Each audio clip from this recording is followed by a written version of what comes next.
Hello, welcome to Simple Answers. I'm your host Jason. In this video, I'll be showing you how to fix call ended problem on your Android phone. First, you'll need to go into settings.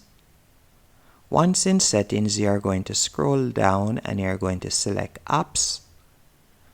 From here, you're going to tap on the search icon in the top right hand corner and you're going to type in phone.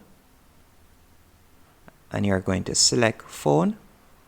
Next, you want to scroll down a bit and you're going to tap on storage. And from here, you're going to tap on clear data. And after you have done that, I would recommend that you restart your device. And once you have done that, that normally does the trick. If it works, be sure to let me know in the comment section. And thank you for watching.